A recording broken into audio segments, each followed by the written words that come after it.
Good morning again. Let us start, children, with part 5 of early societies. Today we'll be reading something about the Cro-Magnons. Cro-Magnons were Homo sapiens who evolved in Africa and slowly pushed their way into Europe. They developed the ability to endure to colder climates, even climates as cold as those found in Iceland or Greenland. Cro-Magnon people were about as tall as modern northwestern Europeans. They also had many of the same facial and cranial features as modern northwestern Europeans.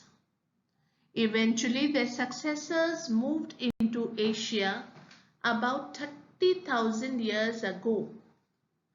They crossed the Bering Strait after the retreat of the ice and entered the Americas. Others reached Australia.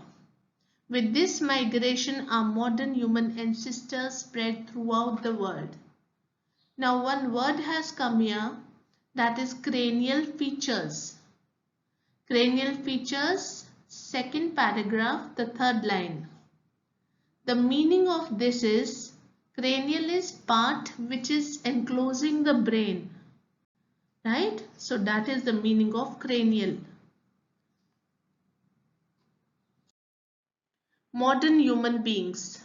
There are two main theories for the origin of modern humans: replacement model and regional continuity model. Children, this is a question which is of importance from the chapter. Replacement model, that is single region origin. This model says humans originated in Africa. Africa. Archaic humans were replaced by modern humans. Genetic and anatomical homogeneity support this view. Similarity is due to origin from a single region. The earliest fossils of modern humans from Omo in Ethiopia support this view. Now the word which has come here firstly of importance is Africa. That is why I spoke it for 3 times. Replacement model says humans originated in Africa.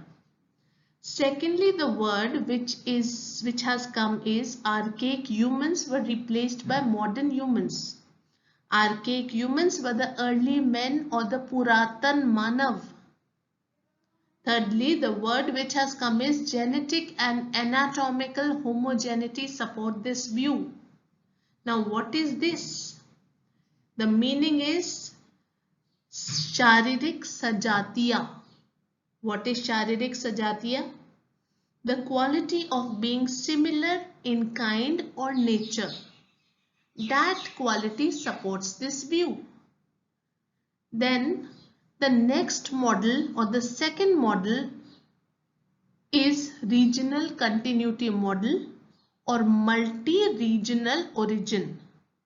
As the word suggests, multi-regional origin in brackets, that means not only in one particular part but simultaneously in many parts of the region or of the world.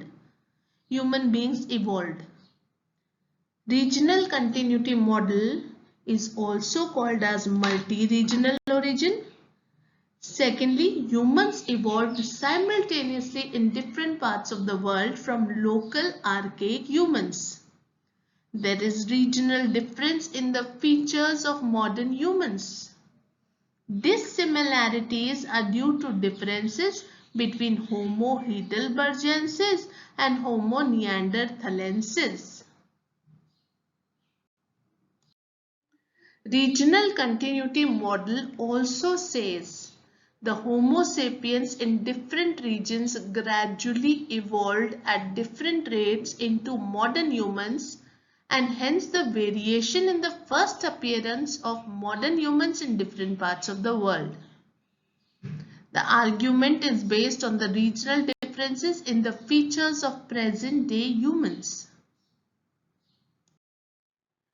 Now just have a look at this particular figure.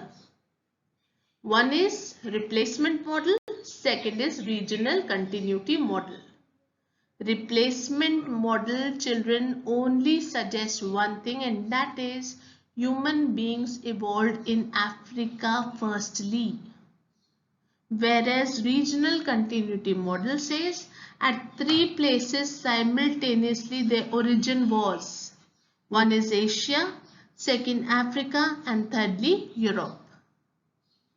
All three places human beings were evolving, or they were developing, or they were growing. This figure indicates the earliest fossils of modern humans, which place they were found, and what was the time period.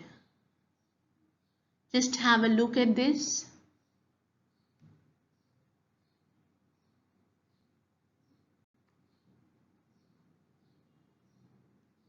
Okay children, that's all for the day.